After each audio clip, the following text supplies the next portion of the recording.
நண்பர்களே, எல்லாருக்கும் வணக்கம். நீங்க போட்டித் தேர்வுகளுக்கோ இல்ல கேம்பஸ் பிளேஸ்மெண்ட்டுக்கோ ரெடி ஆயிட்டு இருக்கீங்களா?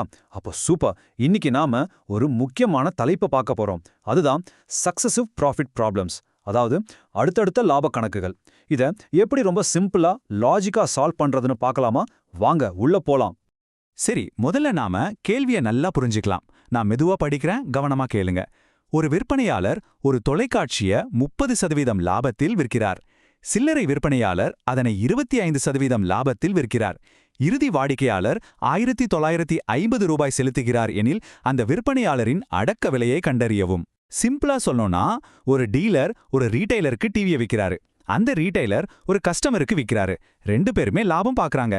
நமக்கு தெரிஞ்ச ஒரே ஒரு க்ளூ என்னன்னா, கடைசியா கஸ்டமர் கொடுத்த காசு. அதை வச்சு அந்த டீலரோட உண்மையான அடக்க விலை என்னன்னு நாம கண்டுபிடிக்கணும். இதுதான் நமக்கான சேலஞ்ச். ஓகே, இந்த கணக்கை சால்வ் பண்ண நம்ம ஒரு சூப்பரான டெக்னிக் யூஸ் பண்ண போறோம். வழக்கமா பண்ற மாதிரி முன்னாடி இருந்து பின்னாடி போகாம அப்படியே ரிவர்ஸ்ல போக போறோம். அதாவது நமக்கு தெரிஞ்ச கடைசி விலையிலிருந்து ஆரம்பிச்சு ஸ்டெப் பை ஸ்டெப்பா பின்னாடி போய் உண்மையான அடக்க விலையை கண்டுபிடிக்க போறோம். ஒரு டிடெக்டிவ் வேலை மாதிரி ரொம்ப இன்ட்ரெஸ்டிங்கா இருக்கும் பாருங்க. சரி, நம்ம பிளான் என்னன்னு பார்க்கலாமா? ரொம்ப சிம்பிள். ரெண்டு ஸ்டெப் தான். முதல்ல ரீட்டைலரோட கணக்கை ரிவர்ஸ் பண்ணி அவர் அந்த டிவியை எவ்வளவுக்கு வாங்கினாருன்னு கண்டுபிடிக்கணும். ரெண்டாவதா அந்த விலையை வச்சு டீலரோட கணக்கை ரிவர்ஸ் பண்ணி அவரோட ஒரிஜினல் அடக்க விலையை கண்டுபிடிக்கணும். ரெடியா? சரி, நம்ம டிடெக்டிவ் வேலையோட முதல் பார்ட்ட ஆரம்பிக்கலாம். நம்மளோட ஃபோக்கஸ் எல்லாம் இப்போ கடைசியா கஸ்டமருக்கு நடந்த சேல்ஸ் மேல தான். நம்ம கிட்ட இருக்கிற ஒரே ஒரு முக்கியமான க்ளூ அந்த கஸ்டமர் கடைசியா கொடுத்த பணம் தான். ஆமாங்க, 1950 ரூபா. இதுதான் நம்ம ஸ்டார்டிங் பாயிண்ட். இந்த விலைக்கு தான் ரீட்டைலர் அந்த டிவியை வித்திருக்காரு. இப்போ இதுக்கு பின்னால் இருக்கிற லாஜிக்கை நல்லா கவனிங்க. ரீட்டைலர் 25% லாபம் வச்சு விற்கிறாருன்னா என்ன அர்த்தம்? கஸ்டமர் கொடுக்கிற விலையில ரீட்டைலரோட 100% அடக்க விலையும் அதுக்கு மேல 25% லாபமும் சேர்ந்திருக்கு. அப்போ அந்த விற்பனை விலைங்கிறது ரீட்டைலரோட அடக்க விலையில மொத்தம் 125%. சரி, அப்போ அந்த 1950 ரூபாயில லாபம் மட்டும் எவ்வளோன்னு எப்படி கண்டுபிடிக்கிறது? சிம்பிள். அந்த 1950ங்கிறது 125% இல்லையா?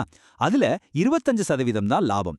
சோ 25ஆல பெருக்கி 125ஆல வகுக்கணும். இதை கால்குலேட் பண்ணா நமக்கு வர்றது 390 ரூபாய். இதுதான் ரீட்டைலரோட லாபம். இப்போ மொத்த விலையிலிருந்து இந்த லாபத்தை கழிச்சா அவரோட அடக்க விலை கிடைச்சிடும். அப்போ ரீட்டைலோட அடக்க விலை 1560 ரூபாய். நல்லா கவனிங்க, இது ரொம்ப முக்கியமான பாயிண்ட். ரீட்டைலர் வாங்கின விலைனா டீலர் வித்த விலை, அதுதானே? ஆமா. சோ இதுதான் நம்ம அடுத்த கேஸுக்கான க்ளூ. சூப்பர், ஒரு ஸ்டெப் முடிச்சாச்சு. வாங்க இப்போ நாம கண்டுபிடிச்ச இந்த புது நம்பரை வச்சு அடுத்த ஸ்டெப்புக்கு போலாம். ஆமா, இந்த 1560 ரூபாய் தான் இப்போ நம்மளோட ஸ்டார்டிங் பாயிண்ட். இதுதான் அந்த டீலரோட விற்பனை விலை. மறுபடியும் அதே லாஜிக் தான். டீலர் 30% லாபம் பார்த்திருக்காரு. அப்படின்னா என்ன? அவர் வித்த விலையில அவரோட 100% அடக்க விலையும் 30% லாபமும் இருக்கு. அப்போ அந்த விற்பனை விலைங்கிறது அவரோட உண்மையான அடக்க விலையில மொத்தம் 130%. வாங்க கடைசி கால்குலேஷனை முடிச்சிடலாம். அந்த 1560 ரூபாயில டீலரோட லாபம் எவ்வளோ? அது 130%த்துல 30% இல்லையா? சோ 30ஆல பெருக்கி 130ஆல வகுக்கணும். கால்குலேட் பண்ணா நமக்கு 360 ரூபாய் கிடைக்குது. இப்போ மொத்த விலையிலிருந்து இந்த லாபத்தை கழிச்சா நமக்கு தேவையான டீலரோட ஒரிஜினல் அடக்க விலை கிடைச்சிரும். அவ்வளோதான், கிடைச்சிடுச்சு பாருங்க பதில். டீலரோட ஒரிஜினல் அடக்க விலை 1200 ரூபாய். சூப்பரா ரிவர்ஸ்ல போய் சரியான பதிலை நாம கண்டுபிடிச்சிட்டோம். இந்த மாதிரி லாஜிக்கா ஸ்டெப் பை ஸ்டெப்பா போறது கான்செப்டை புரிஞ்சிக்க ரொம்ப நல்லது. ஆனா எக்ஸாம்ல டைம் ரொம்ப முக்கியம் இல்லையா? வேகம் தான் முக்கியம். அதுக்கு ஒரு ஷார்ட்கட் இருக்கு, பார்க்கலாமா? இப்போ ஒரு சின்ன மேஜிக் ட்ரிக். இவ்ளோ நேரம் போட்ட கணக்க ஒரே ஒரு ஸ்டெப்ல முடிக்க முடிஞ்சா எப்படி இருக்கும்? அதுக்குத்தான் இந்த பவர்ஃபுல் ஃபார்முலா. இந்த மாதிரி அடுத்தடுத்து வர்ற லாப கணக்குகளுக்குன்னே பிரத்யேகமா உருவாக்கப்பட்ட ஃபார்முலா இது. பாருங்க, இந்த ஃபார்முலால எம் அப்படிங்கிறது முதல் லாபம், அதாவது 30%. என் அப்படிங்கிறது ரெண்டாவது லாபம், அதாவது 25%.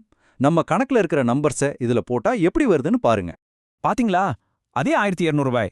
ஆனா ஒரே ஒரு கால்குலேஷன்ல பதில் வந்துடுச்சு. எவ்வளவு பவர்ஃபுல் பாருங்க. ஓகே, இப்போ நம்ம கையில 2 மெத்தட் இருக்கு. Logic method, formula method. இதுல எது உங்க வின்னிங் ஸ்ட்ராட்டஜியா இருக்க போகுது? ரெண்டையும் கம்பேர் பண்ணி பார்ப்போமா?